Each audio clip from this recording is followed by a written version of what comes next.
பாகிஸ்தான் தலைநகர் இஸ்லாமாபாத்தில் ஏவுகணை தாக்குதலை நடத்தி இருக்கிறது இந்திய ராணுவம். தொடர்ந்து திரு பாலாஜியிடம் இது பற்றி பேசலாம். சார், இப்ப தலைநகரை தாக்கி இருக்கு அப்படிங்கிறது ரொம்ப முக்கியமான ஒரு தீவிரமா உன்னிப்பா கவனிக்க வேண்டிய ஒரு விஷயம். இது எந்த மாதிரியான இம்பாக்டை கொடுக்கும்? இப்ப பாகிஸ்தானுடைய அடுத்த கட்ட நகர்வு என்னவா இருக்கும்? இப்ப பாத்தீங்கன்னாக்கா முன்னாடி நம்ம லாகோரை டார்கெட் பண்ணிருக்கோம், இஸ்லாமாபாத்தை டார்கெட் பண்ணிருக்கோம். முதல்ல பாகிஸ்தான் பாத்தீங்கன்னா பாகிஸ்தானோட பொலிட்டிக்கல் மிலிட்டரி எஸ்டாப்ளிஷ்மெண்ட் பாத்தீங்கன்னா நம்ம டார்கெட் பண்ணத அவங்களுடைய தீவிரவாதிகள் இருக்க பேஸ.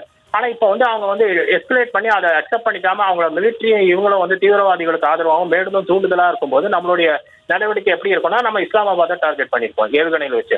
அதே மாதிரி அவங்க ஜம்மு மற்றும் சிவிலியன் எஸ்டாப்ளிஷ்மெண்ட் நம்மளுடைய சிவிலியன் மிலிட்டரி எஸ்டாப்ளிஷ்மெண்ட் அவங்க ஏவுகணையில வச்சு ஏர்போர்ட் டார்கெட் பண்ணும்போது நம்மளும் திருப்பி டார்கெட் பண்ணிருக்கோம்.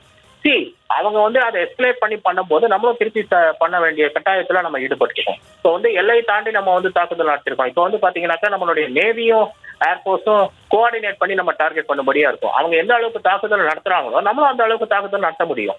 ஏன்னா இன்டர்நேஷனல் கம்யூனிட்டி அதில் இன்டர்வீன் பண்ணா கூட நம்மளுடைய நாட்டு மக்களுடைய காப்பாற்றுறதுக்கு நம்ம என்ன செய்ய முடியுமோ அது செஞ்சுதான் மேடம் ஆகும். அது எந்த விதமான ஒரு இரண்டாம் கருத்தும் இருக்க முடியாது. கவர்மெண்ட் செஞ்சதை மக்கள் ஆதரிக்க தான் செய்யறாங்க.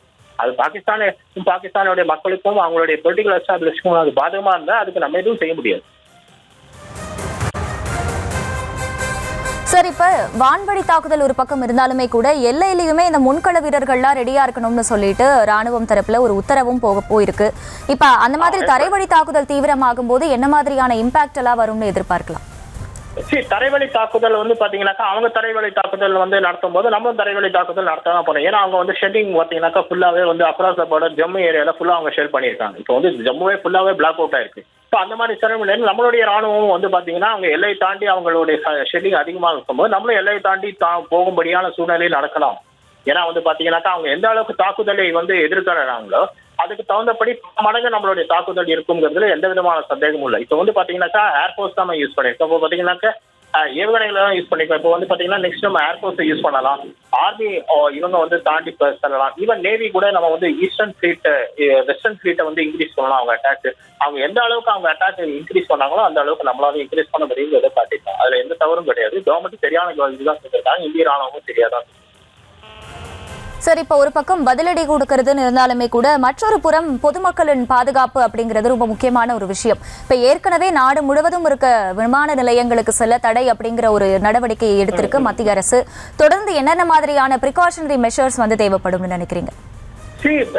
மக்கள் பாத்தீங்கன்னாக்கா பீடி அடைய வேண்டிய அவசியமே இல்லை. பாத்தீங்கன்னாக்கா அவங்க பாத்தீங்கன்னா பீடி அடைய வேண்டிய அவசியமும் இல்லை. அரசாங்கமும் சரி ராணுவமும் சரி மக்களுக்கு முழு பாதுகாப்பு கொடுத்துட்டு தான் இருக்கு.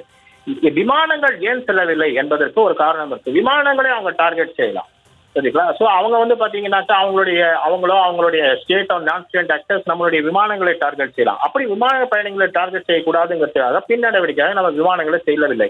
இன்னைக்கு பாத்தீங்கன்னாக்கா ஹிமாச்சல் பிரதேச நடக்க வேண்டிய IPL மேட்ச் கூட தடுத்திருக்காங்க. இதெல்லாம் முன்னெச்சரிக்கை நடவடிக்கையாக செய்யறது. ஆனா அவங்க எஸ்கலேஷன் பண்ணிட்டு இருக்கும்போது பாத்தீங்கன்னா கவர்மெண்ட் அதை விட அதிகமான எஸ்கலேஷன் அவங்க ஈடுபடுவாங்கிறதுல எந்த விதமான சந்தேகமும் இல்லை. அப்படிதான் செய்யணுங்கிறது நம்மளுடைய இயற்கை. இப்போ பாத்தீங்கன்னாக்கா ஜம்மு அண்ட் காஷ்மீர்ல பல இடங்கள்ல பிளாக் அவுட் ஆயிருக்கு. அது செஞ்சதுக்கான அவங்க ஷெல்லிங் இன்க்ரீஸ் பண்ணியிருக்காங்க.